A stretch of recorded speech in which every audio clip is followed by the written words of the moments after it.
Söz Саякбай Каралаев атабыздын неберелеринин атынан Венера Каралаевага жана ошондой эле урпактарынан жана Ак Өлөң айылынын тургундарынын атынан Өмүралиев Канатбек мырзага берилет.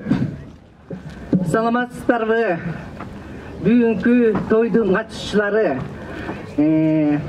20-тылымдын домери Алп манасчы, Залкар манасчы Саякбай Каралаевдин 130 жылдык маарекесине тоюна келгендерге куттуктайм. Атам Таятабыз Саякбай бул жаңгыз эле биздин эле атабыз эмес, бул жалпы кыргыз элинин атасы. Ошон үчүн биз атабыз Таятабыз Саякбай Каралаев менен биз сыймыктанабыз. Саякбай Каралаевдин 2 уулу, 4 кызы болгон. Ушу 2 уул 4 кызынан 28 небереси бар экенбиз. Жана 101 кыбырасы, чөбөрөсү, 200ден ашык кыбырасы болуп калыптырбыз.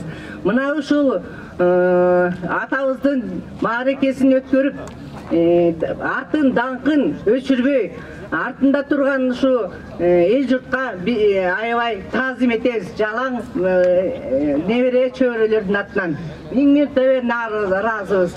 Бул Таятамдын эмгеги артындагы манастын мурастарын, ушундай чоң эмгектерин баарын жеткирип аткан биздин богореки манасчылардын артында турган манасчылар, эли журту инсандары, мына жана азыр айтып кеткен ЮНЕСКОга киргизиптер Карганбек Самакычтер, ушундай чоң инсандар.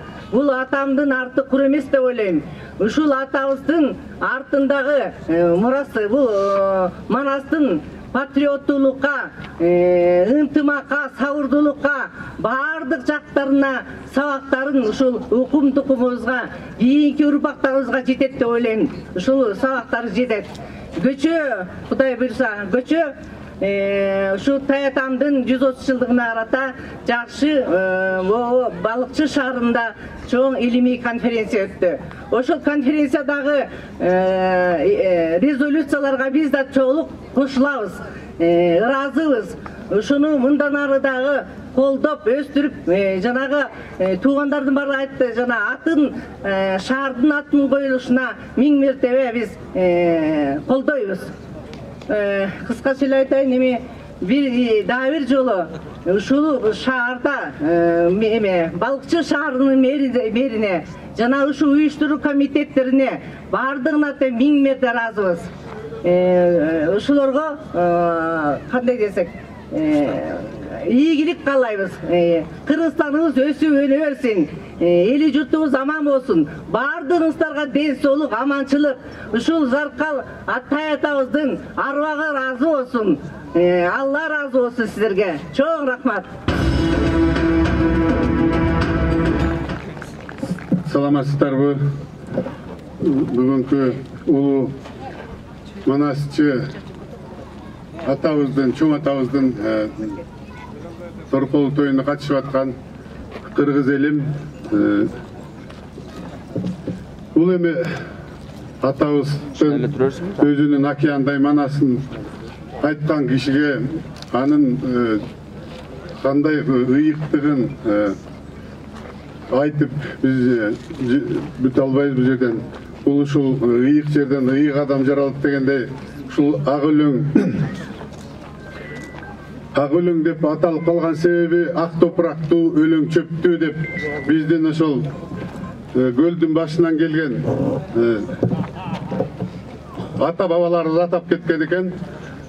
Ушул ыйык жерде жаралып атабызды мына ушул Ак Өлөң эли арык тукуму баш болуп, мына 3 жолу тоюн ушул карапайым эл менен үй башына коюлуп, уру-уруга жылкылап, 3 жолу тоюну жогорку кеңелде өткөзүп келдик. Ушул алдыда курултайдын делегаты айткандай, ошо курултайдан сунуштап мамлекеттик деңгээлге өткөзүү үчүн, анткени ар бир тоюн ошо элдин жонунан сейирбай деп ошо барган делегаттар айылдын ушу элдин сунушун айтып барып ошол жерден курултайда Садыр Нуркожоевич убадасын берди эле. Президент өзү дагы негизи ушул Ак Өлөң айылынын жыйыны болот. Төкө урусуна. Анан мен өзүм ошол жыйыныме суранган, балыкчыга келгенде да сурандым эле. Ушул 130 жылдык маракеси ошо мамлекет деңгээлде өткөзүп берели деп.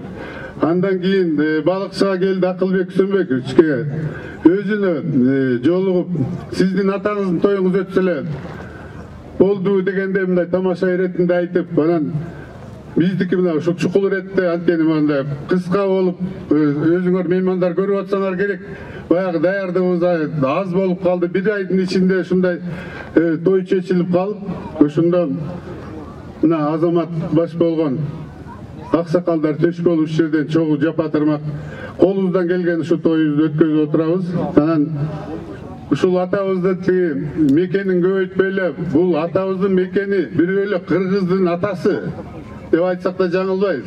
Анткени ушул жакында көлдүн башында карык тугуму туугандарыбызга барып чакырып барып келсек дагы мамандыктар атабыз биздики дегенде кылып илгерки таман немелерин дагы сөз козгоп атышпайбы? Тайларын дагы бош дерликтер биздики дейт, жетегиздиктер биздики дейт. Мен жаш кезимде де ушул менен Жумгалдык саяк досторум менен тамашалашып атып 10 гектар жерин чаектен утуп алгам. Анан ошол көлдү кимге Мотуев барып деген доолайын деп атам ошону.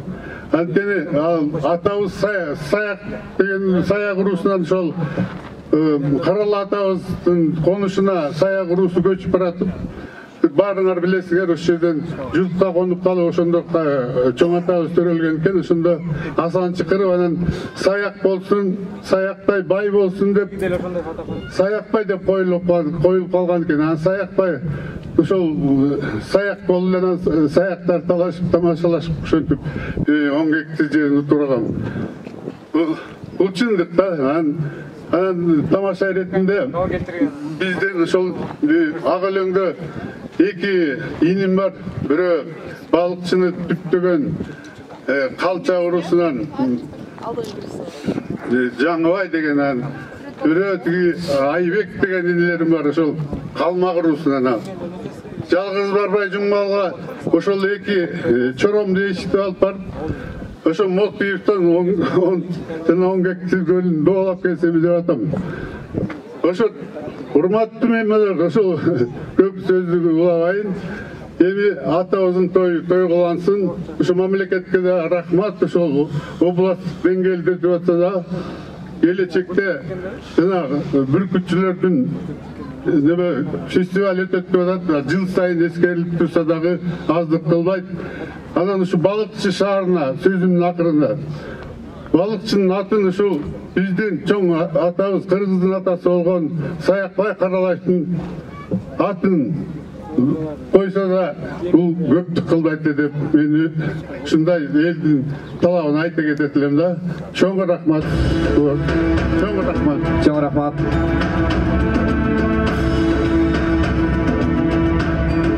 Ассаламу алейкумдар, урматтуу коноктор. Мен кыска эле айтайын, кыскача айтып.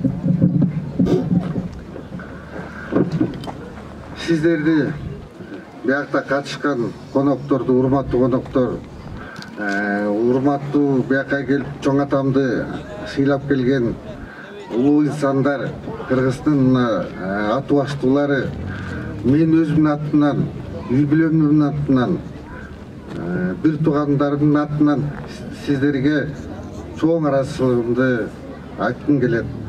Бүгүнкү уюштуруучу Бишкек балыкчы шаарынын мэрине, анын уюштуруучу комитетине да чоң ыраазычылыгымды айткым келет. Аман бололук, бар бололук. Кыргызстаныбызөгөрүп, дүйнө жүзүндө эң бай мамлекеттен бири болсун деп мен эңсейм. Чоң рахмат. Сөз Кыргыз жол курулуш ишканасынын директору Исмаилов Бакыт Жеңишбековичке берилет. Уруксат берсеңиздер, Кыргыз жолчулар ассоциациясынын атынан, ассоциациянын президенти Исагалиев Мирлан Исагалиевичтин атынан Венера Каролайнаны төш белгиси менен сыйлоого уруксат бериңиздер.